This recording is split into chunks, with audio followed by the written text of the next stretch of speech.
Hi, everybody. This is Steve Bookbinder, your sales coach. Today, I am joined by digital marketing leader Rob Rasko. If you've taken the IAB certification test, it's got Rob's fingerprints on it and a whole bunch of things that are happening in the digital marketing industry and the business that impact salespeople and publishers also have his fingerprints on it. We're honored to have Rob with us today. Rob, welcome to our show, Food for Thought. Thanks, Steve, and thanks for having me. It's always fun to participate in this kind of stuff and educate where possible. So thank you. You're very welcome. Rob, for those people in the audience who don't know you as well as me, could I ask you to give us a quick background? You're currently with the 614 group, and I want to ask you about that separately. But prior to this current organization you're with, can you describe just your background, how you got to where you are? Sure, happy to. So I started out my career working on Wall Street after college, and I spent 10 years in the financial services industry, servicing companies and individuals on issues related to finance and growing portfolios and also financing their businesses. So I have a business background that's tied directly to finance. And in 2000, when the first bubble burst, the first internet bubble burst, I had invested money into an internet startup. Good timing, right? But anyway, as the bubble burst and Wall Street was actually taking a hit as well, my friend who was running the company said, "Hey, why don't you kind of try this internet thing?" Because I really was a little tired of working on Wall Street at the time. And that was 2000, and I've been working in digital ever since. And so it's an interesting transition from finance to advertising. But it was a nice fit, and a lot of it had to do with, how transactional this industry is that really drew me to it. It was kind of very similar in a lot of ways to some of the transactions we did in my Wall Street days. I then went on to work at a couple of businesses. One was an agency, and then one was a larger ad network business called CPX, where I got to know some of our friends, and we grew that business pretty significantly. I left in 2011 when I exited my partnership there. Successfully, we grew that business very large the time that I was there, and I went on to start the company called the 614 Group that is actually pretty similar to the vision that we started out with, and we've grown that for the last almost 7 years now, and it's starting to become a nice business. That's great. And for those not familiar with it, you offer all kinds of consulting specialties. Could you just tell me the range of the specialties that you guys advise on? Yeah, sure. So the business does three things essentially. It does consulting services for the marketing and media industries, and that is strategic consulting. So M&A transactions, taking a look at valuation and M&A for buy or sell, technology stack overview. So do you have the right tech stack? Is it what you need to operate a business? All the way down to tactical consulting, where we can pull all those pieces together, finance, business, operations, and help to actually operate day-to-day practices within digital advertising and media monetization for the ecosystem. And we've done this for the likes of big publishers like CBS and Condé Nast. We work for large agencies like Interpublic Group. We've worked for smaller startups. And so we kind of run the wide gamut when it comes to that. The second business we have is a research business, and I like to say it's very similar to our consulting business, where we do similar types of activities. We just publish them more on a wide scale. So with similar kind of insights that we provide to clients one-on-one, we just publish it for general use. And then the third thing we have is an events business headlined by our tentpole event series that we own and operated, called Brand Safety Summit. And the Brand Safety Summit's been going on for 5 years now. We've done 11 of them in New York and London. We're happy to add Singapore. And we've pulled together a network of leaders and individuals who get together once a year in each market to talk about whatever the latest complications as it relates to digital advertising are. We like to say it's the most important day in the marketplace for brand safety each year. We get all the leaders together and we talk about stuff, and everybody learns something and has a good time in the mix, and it's really growing. So 3 parts to our business, but that is the 614 Group. Great. Thanks for that. It's a great visual. Let's go down this brand safety summit part that you brought up. Every one of my media clients, when I share with them what I learned from attending the Brand Safety Summit, they find it the most interesting thing. And there's a reason for that, a selfish reason for that. And that is most of my clients represent premium inventory of some sort. But the challenge that they have is we live in a world where there's lots and lots and lots of less expensive inventory, some of which has less visibility than a publisher of premium content would provide. And so it presents some risks to it. And it's like anything, when digital first came out and was, brands started adopting it, as soon as there was less expensive inventory, like programmatic, like blind inventory, like network inventory, like remnant inventory, it became interesting because it was cheap. But now we run into a brand safety. And at the last event, you had a representative from Bayer, the pharma company, and he was talking about how a company like Bayer, they cannot advertise at all without at least half of their concern has to be safety of the reputation of their brand, maybe more so than did we reach potential customers with a brand message that like a normal company, a consumer goods company would want to do. They have to protect the brand, and there's a risk in that. Can you talk to what is the risk that publishers or that advertisers face when they're not on a premium brand content, they're not buying that advertising directly? Am I right in thinking that there's a risk that they're facing in exchange for that lower price inventory? To get to the answer to that question, let me give you a little bit of the evolution of the summit. People have asked me before, why does the 614 group do a brand safety summit? How does brand safety tie to what you do? And when I first started the company, the idea was we were going to do outsourced services, but specifically outsource management and compliance. Because even back in 2012, 13, we knew that brand safety as a topic was going to become a larger topic issue, and people weren't prepared to deal with it. And so originally the vision was outsource services, and one of our practices areas was going to be helping companies, brands, publishers with brand safety.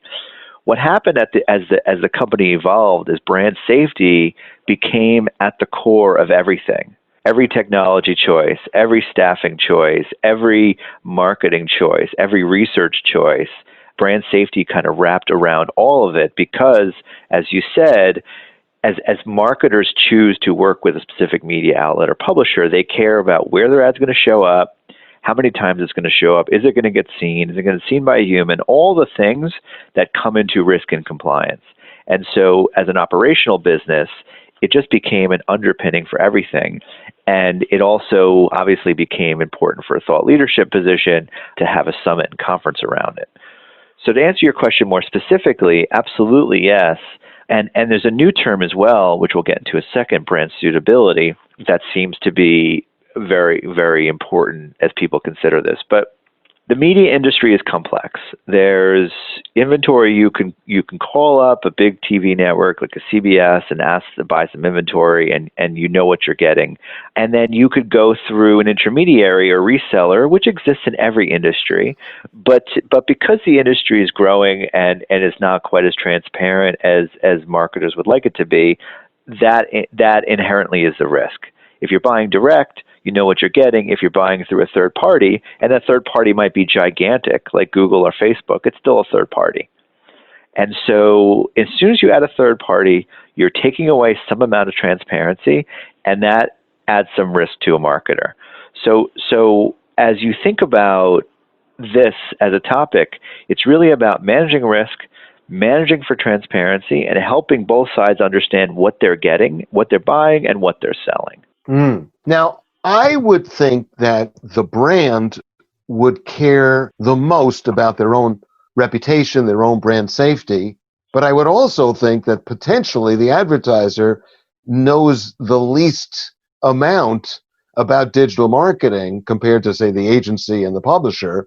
So maybe they're not aware of the dangers that they could possibly face. What is your feeling about that? So I think the fact that the marketers don't know as much as agencies or the sellers is maybe a true statement a few years ago, but the marketers are doing a really good job getting more educated than they've ever been because they need to. They're held accountable. if an ad shows up next to some content that isn't properly aligned with the brand, instantly produces a phone call to the CMO, CEO of the brand, and the brand is instantly held accountable. There was recently a study that was put together by TAG that talked about how consumers hold brands personally responsible in case an ad shows up in the wrong place. So brands have to care, and because they've had to care, they're much more educated than they were at some point about this stuff. So that the gap is closing in terms of the knowledge gap. The knowledge gap is closing, and brands are much more educated about this stuff. But of course, they still rely on their agencies to be responsible. One of the things that we talked about in our summit, and also in a recent research paper that we released, is that ultimately brands are going to hold their agencies responsible, and agencies are going to accept that responsibility up to a point.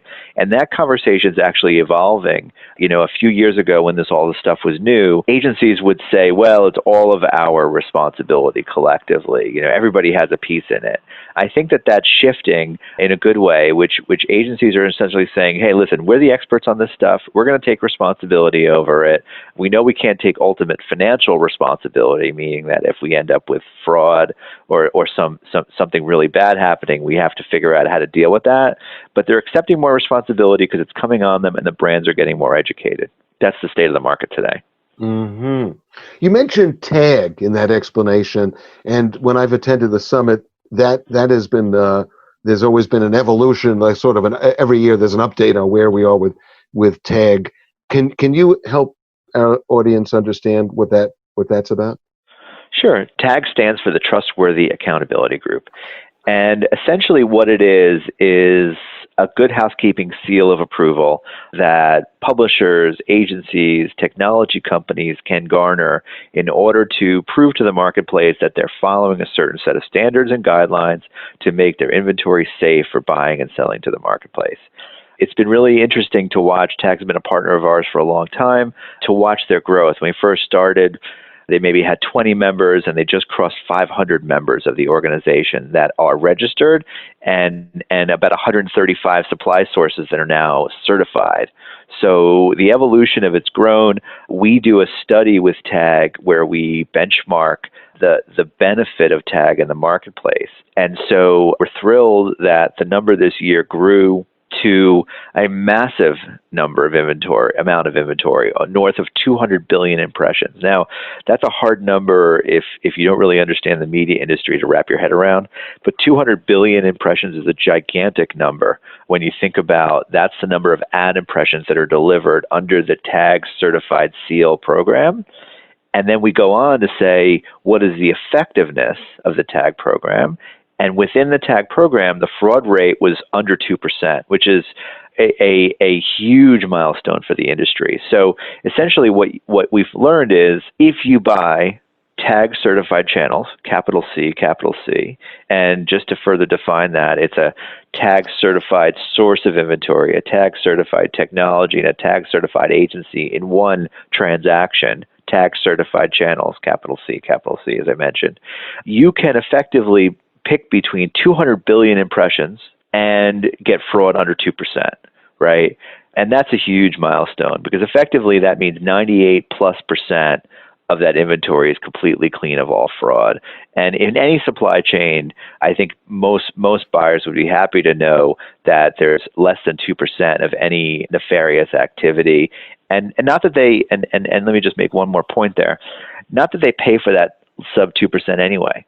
But it's important for them to know that the sub 2% opportunity exists. You can get a clean media transaction if you work with TAG certified partners, and that list is growing. Okay, let me just dive down that a little bit. So how do they know it's 2%? Is there a way that they crawl the site? Is this done with humans or is this done with algorithms? Sure, it's a great question. So if you start to think about the evolution of the industry, right? Again, I've been in it 20 years. I think it's a little older than 20 years, but nonetheless, when it first started out, if you bought 1 million impressions from somebody, 1 million ad impression from somebody, you essentially trusted them that it was 1 million. What you learned over time was that maybe it wasn't quite 1 million. And so what happened was the invention of third-party ad verification and ad serving. And so you added a third party who effectively audited to make sure the million was a million. That was the old days. That was like the first third party verification was just accounting. As the markets evolved and some of these other things have happened, fraudsters come into the space to try and defraud the ecosystem. Another cottage industry formed, which is verification or fighting or blocking ad fraud. And so the company exists today that gain and seek accreditation from an industry called an industry body called the MRC, which is government associated, the Media Ratings Council. And the Media Ratings Council accredit these companies for this validation. And so third parties are tracking. They're tracking all the impressions to make sure that what is fraud and what is not fraud. And they help us find the data so that we can put out a benchmark. So we work with our agency partners, we work with the technology partners to pull together and aggregate, cleanse the data, so that way we can produce the benchmark and make a statement like 2%. Wow. Well, apart from that inventory, if we sort of exclude that out, what is the fraud rate sort of in general? Is there a way to answer that question? If I'm just an advertiser that doesn't realize that there's a lot of fraud out there, what kind of potential fraud am I looking at? Sure. So that's a harder number to pinpoint, right? And I only say that because, in our research business, right? So if you think about our research business, we want to be very scientific about the numbers that we publish. And so we do a lot of work to cleanse the data, to organize the data, to ensure that when we say, 1.34 or 1.68 as the numbers have come up in the last couple of years, we've done our work and we know that we can stand behind those numbers. We also publish a comparison number that is essentially a blend of some other studies we hear in the marketplace. Not quite as scientific. And so I just want to make sure that we distinguish between those two from our perspective. But having said that, the numbers that we hear are somewhere between 8 and 15% in terms of fraud rates you could be hitting if you weren't doing things properly, which represents, in some cases, 90% better. And so it's interesting to know from a contrast perspective that you could be looking at, 9, 10, 11, 12% fraud if you weren't doing anything, but sub 2% if you're doing the right thing. Huh. Everybody asks me this, so I have to ask you. Why is there so much fraud? What's in it for the fraudsters to try to fool everybody and to be such a big part of the ecosystem? Yeah, that's an easy question, right? The industry, I think that the PwC report that just came out for this year is something like $100 billion of media spend in the digital ad market. Huge amounts of money. So think about if you were able to trick somebody into thinking that an ad that you could sell to somebody for, just going to make up some numbers here, at $10 CPM, made it look like it was something that was worth $10, even though it was worth a penny. So the opportunity to sell something at a huge price that's fake and tap into this ecosystem is huge. And so that's why this fraudster is trying to every day get into this and steal money essentially from marketers. So the opportunity is there if someone does it, and obviously that's why we have to stay vigilant to make sure that they're not able to actually be successful in their tactics. Okay. So there's a clear motivation. They want to siphon off some of that money.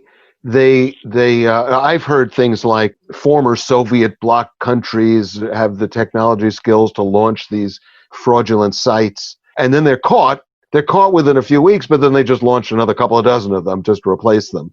Is that what's happening? And is there any way to stop them from popping up like that? Fraudsters are going to keep doing what they're doing. But it does point a light on why tag exists and why the fact that we've now been able to show such a big environment of inventory that is certified. Because 200 billion impressions, why that number is significant, just essentially means over there might be fraud, but look over here, there's a clean, well-lit place. Mm-hmm. And so over there, the fraudsters may continue to do what they do, and you try and catch them, you try not to catch them, but this is where you should be spending your money because it's safe. So if I represent a member of TAG, my publisher is part of that network, it seems like I should be talking about TAG, if I'm a salesperson selling that inventory, I should be talking about TAG as part of my sales pitch. That's right. Because it's gotten big enough now that a marketer should use it as a symbol to buy against. You couldn't say that a few years ago. To be honest, right? It wasn't a big enough environment ecosystem, but now it is.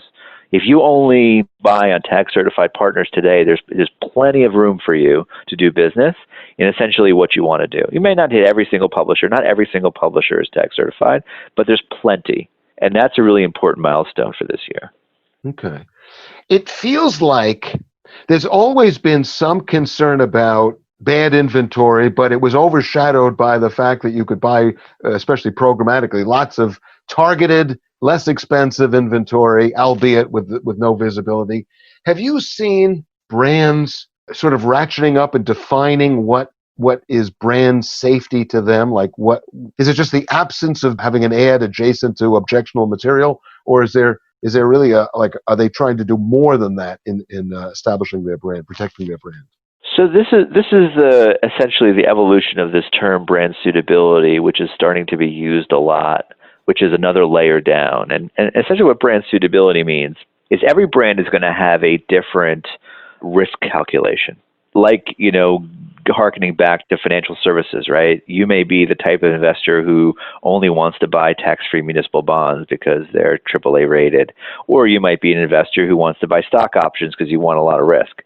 We're starting to think about similarities in the media business today, where, okay, I'm willing to buy inventory only on this exact site and know where it is, or I might be willing to take some risk, and there's different types of sites. So every brand is going to make that determination on their own, and they're going to start to understand which types of sites or which types of placements have different types of risk categories, and there'll be price points associated with that. So it's a natural evolution that's taken a little time for the industry to solidify, but it's a good thing because it's buyer beware, but it's like every other industry, right? You could certainly buy, knockoff sneakers, but they're not going to be as good as the top brands, right? Or jeans, or you name it, insert product here. And you know that if you buy the lower quality product, you're going to pay a little less. It might work for you, but in 6 months or a year, it's probably going to rip. And it's similar in our industry. So brands are starting to have these conversations. I want to be here. I don't want to be there. I want a little bit of this. I don't want a little bit of that. And it all kind of falls under, what people are referring to as brand suitability. And then they make their choices on where they ultimately want to invest their media dollars. And so as a seller, you should be talking in that terms as well, because even on any one single publisher, there's probably different placements that are more attractive or less attractive to a specific marketer.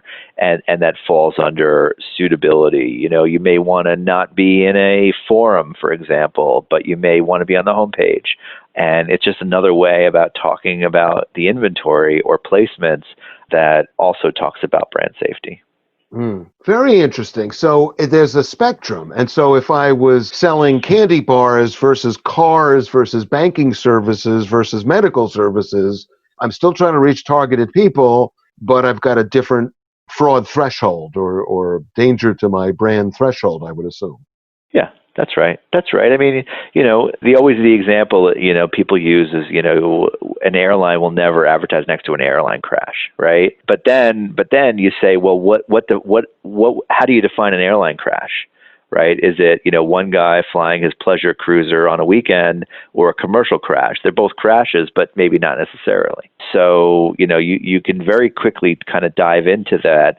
And as a brand, you're going to make your own choices in both of those circumstances.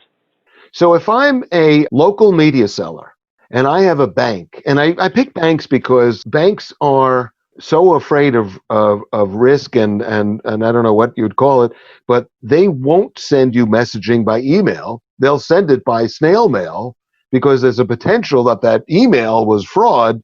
Less likely it's a fraud if I send you an actual paper envelope and everything else. So there's a tendency to do their marketing in that way. So if I'm a local ad seller and I have that, I should probably take my lead list or my opportunity list and say, yeah, I got hospitals, I got banks, and I've got some other group. They really have to be protected against fraud. Where the other one, the candy bar, for example, and I'm just guessing on that, might have a little bit less of a concern about being next to some objectionable material. Well, and let's not confuse the two things, right? There's objectionable material and there's fraud, right? So fraud is someone who's literally trying to steal money by whether they're inserting malware or they're making completely fake inventory. So a fraud is something different, right? Fraud is, we're talking about criminal activity now. Something else is adjacency to content you don't like. That's not necessarily fraud, right? So you might decide, well, I don't want to be next to, something that's, provocative, right? It's not fraud. It's just not where my brand wants to be. Or something, something that's not safe for work, comedy that has 4-letter words in it, right? That's not fraud. It's just not where I want to be. Right. So think about those two things separately, right? And that's why I think about sellers as you're selling your inventory. There's different spots within a property, whatever type of property, TV, digital video, print, it doesn't really matter. There's different parts of your audience and different parts of your content that match up with certain brands. And so it's also something to think about context that's different than fraud, but still falls under brand safety. Okay. So I have to ask you about programmatic. It feels like the most risky place would be programmatic, and it would feel for an advertiser, and it would feel like the least risky would be to buy directly from publishers that I trust that can show me their tag membership cards. But yet we see programmatic growing and everything. So what is the future of programmatic in a world of brand safety? Sure. So obviously the benefit of programmatic, or the promise of programmatic, is the right message at the right time to the right person done with technology. And we recently released a study that we did with the 4 A's about the future of programmatic and automation. And the headline is, people want programmatic, but it's just not automated. And so why does that matter? Well, it matters because people are stuck in doing manual activities with technology as opposed to hoping that the technology was going to do the work for them, and so that they can get to more complex things as it relates to technology, like higher level machine learning and algorithmic behavior and artificial intelligence and creativity and much more, higher level thinking and decisioning was wanted out of programmatic, but we're sitting in basic blocking and tackling still today. And so the promise of programmatic, we're not quite there yet. Why does that matter, vis-a-vis brand safety? Because everybody's kind of in the weeds on doing the day-to-day, it's the place where, stuff can sneak through the cracks today. And so that's today, but people still continue to invest in programmatic and think about it because it is the future. The more automated some of these types of media buying and transactions can get, the more it can lead to more complex decisioning and things that people want. And so the want of programmatic is there. The money is flowing towards it. It will continue to grow. But just like any other evolution, there's some scary patches in it. And so I would not say I would be afraid of programmatic. I would just say that, we need to continue to invest in it and kind of move it down the right track so that it can get to do things that people want. And that was what our study found, and it's getting some really good pickup in the marketplace. Interesting. You've talked about a bunch of studies. Is there some trends that are just starting to emerge that kind of predict what 2020 has in store for us that you can reference? So if I think about 2020, if 2018 was the year of M&A, a lot of big deals got done in 2018. And 2019 was the year of organizing that, right? Understanding how Xandr and AppNexus and Time Warner actually fit together, understanding how Disney fit with Fox, understanding how these companies, what Disney Plus meant. There was a lot of product launches this year, less M&A activity last year.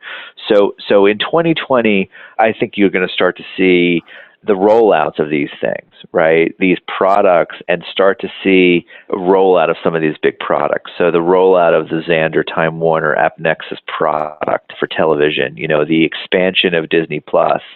And what does that mean for all the players in the ecosystem? It means that I'm starting to see a move that feels like television of the old days a little bit, right? More and more network type offerings in the media space, walled gardens, the walls getting higher, the wall around Time Warner and CNN becoming a real wall and not being the only wall around Facebook and Google. So more and more walled gardens, that's the term du jour of the moment, but really networks like the networks television of old, where you as a media buyer, you have less and less big places to buy from, but you understand, the offering and the differentiation between the products, and then you go in and you buy. And that's really what I would expect for 2020, is that these products really roll out and you start to see some traction. Great. All right, Rob, you've been great. I've got two more questions for you, both about your best advice. We've got two kinds of people, broadly speaking, in our audience: salespeople, media salespeople in particular, and digital marketers at various ranks within organizations. So I'm going to ask you about best advice for both of those, starting with the media salesperson. Media salespeople, in a world where they represent something which is safe, which is potentially valuable, in a world where there's not always safety. Do you have any best advice that you could give to our media salespeople who are listening? So yeah, Steve, we didn't talk a lot about the death of the cookie in 2019, and I don't, by the way, believe the cookie is necessarily completely dying, but that's a separate conversation. But it is important for the media seller to think about. A lot of business over the last couple of years has been done data-driven media targeting, cookie-based. And in 2020, as the regulations are changing, the amount of opportunity a seller will have to sell on context is going to grow. So help your marketer audience understand the value of your inventory and placement better. You, as the media seller, know your inventory better than anyone. Make sure the buyer understands it. That is going to be a place where a media seller could shine in 2020, whereas before they probably were stumbling through this data conversation, and not because they didn't understand it, but because it somehow devalued the context, which ultimately media owners have been selling on for a long time. And so context is back. Sell based on your context, help people understand what you have and who you have. Your readership, the identity of the readership is also going to be important. Know your viewer and be able to communicate to the buyer who your viewer is and what your content represents and how you can help match those two things to create a good experience with your property. That's a great piece of advice. It's interesting. It's almost like it's now where it started. In the old days, I don't know how old days isn't digital, people who sold premium inventory, that's all they talked about. They didn't have data, they didn't have targeting, so they just talked about contextually relevant ads or context, although you've put a finer point on that just now. So it's interesting how that could come back.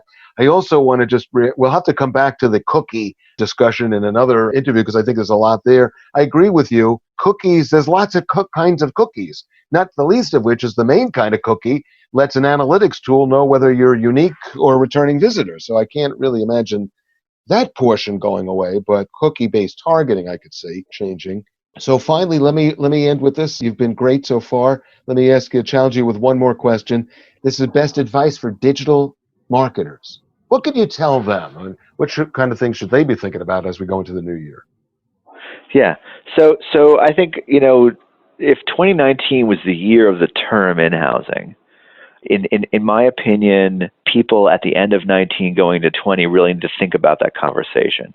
Again, kind of citing some of the research that we just did with the 4As, one of the important things that's coming out of it is there's lots of business models that marketers are going to consider when they work with agencies, third-party partners, and publishers. And so 2020 is the year of thinking about those best business models to work under. In-housing is a term that's been thrown around, and I think loosely, because I think most marketers, they may want to take some pieces of what they do in-house, but they're not blanket in-housing, not most of them. It just doesn't really make sense. I'm a services organization. I feel this and pretty strongly. And most brands will tell you that they really rely on their third outside service organization to help them a lot. And even if they might say, well, I'm going to take some data practices in-house, it doesn't mean I'm actually in-housing my services organization. And that's really not happening. So I think that that's an important piece of advice for marketers is consider your service providers, make sure that they understand the relationship you want to have with them, because there's been a lot of press about this term in-housing. It's created some confusion, but I don't really believe it's the intent. I don't believe the intent of people is to cut off their service providers. I think they would just maybe redefining how they work with them. And so make sure you have that conversation because it's important. That's great. Thank you, Rob. I really appreciate your time today, your answer. You've given us a lot to think about. You've introduced, probably for a lot of listeners, you've introduced some terms they haven't heard before, but even if you have, it is a very confusing space, and you did a masterful job of not, I wouldn't say simplifying it, but helping us understand it. And that is very crucial. My favorite thing about our industry is that they haven't stopped inventing it yet. So it keeps growing, and the need to keep up is as great as it ever was. So I thank you very much, Rob.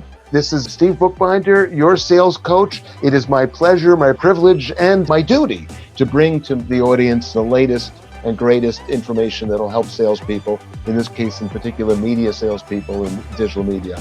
And I hope that you found today's interview very helpful. I found it very interesting. Thank you, Rob, and we will talk to you again in 2020. Thanks, Steve. Thanks so much. Appreciate the opportunity.